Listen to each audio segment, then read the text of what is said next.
expected to be elected Speaker of the House on Thursday, but today he is all fired up. Ryan is blasting outgoing Speaker John Boehner, Senate leadership, and the White House for the secretive budget and debt ceiling talks.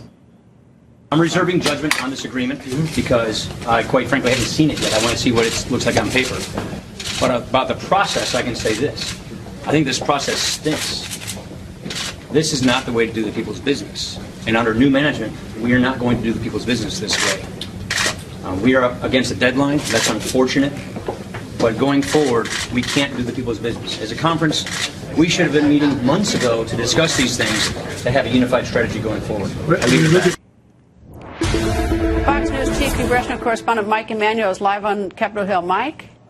Well, Greta, Wisconsin Republican Congressman Paul Ryan is showing some of his political savvy there, recognizing this last-minute budget debt agreement would be wildly unpopular with some of his conservative colleagues. So Ryan is signaling right there that under his new leadership, things will change, and he is saying that just before the House Republican Conference is due to vote tomorrow on a Speaker nominee. In other words, with Ryan as Speaker, there won't be so many last-minute deals that lawmakers must quickly decide to vote yes or no, facing a critical deadline. That was a source of major frustration of many conservatives in recent months. And so Ryan is calling for each member to have a greater voice and there to be a firm deadline to implement changes, noting that members of the House and the American people have lost faith in how Congress works.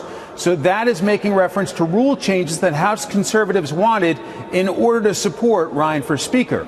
Retiring Speaker John Boehner says he agrees with Paul Ryan's concerns about process on this debt budget deal, but Boehner says he's been trying to clean out the barn so his successor can have a fresh start, taking on this new role without facing any looming crises. Now, Fox can confirm that tomorrow in the House Republican Conference, South Carolina Congressman Trey Gowdy will nominate Paul Ryan for Speaker and encourage his colleagues to support Ryan for Speaker. Fox can also confirm that South Dakota Congresswoman Kristi Noem will second the nomination, as will Texas Republican Congressman Jeb Hensarling. And if all goes according to plan, Thursday morning, the entire House will vote on Ryan for Speaker. Greta? Mike, thank you. As Congressman Paul Ryan is set to take the reins, is he going to shake up Washington? The On the Record political panel is back. From the Hill, A.B. Susteren, from the Washington Post, Aaron Blake. A.B., I hate to be such a cynic tonight, but after the honeymoon is over for Congressman Paul Ryan, will Paul Ryan's speakership be different than a Speaker Boehner?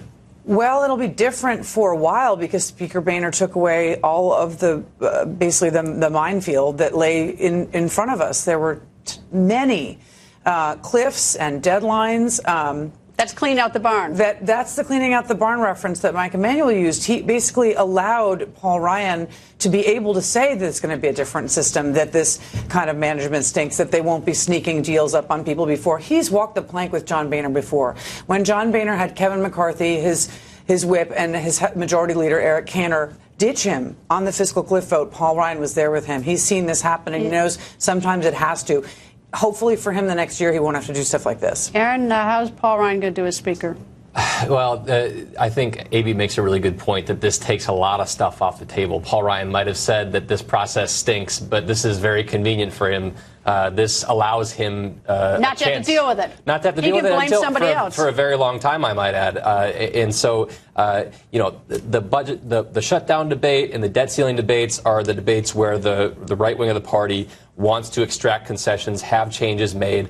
With that off the table, Ryan actually has a chance to do some other things, build up some goodwill perhaps, and maybe the next time this comes around, if he's still Speaker, he can have a little bit more negotiating power. Well, it's going to be interesting to watch because it certainly is. It is under new management the minute that Speaker Boehner leaves. Anyway, Aaron, A.B., thank you both.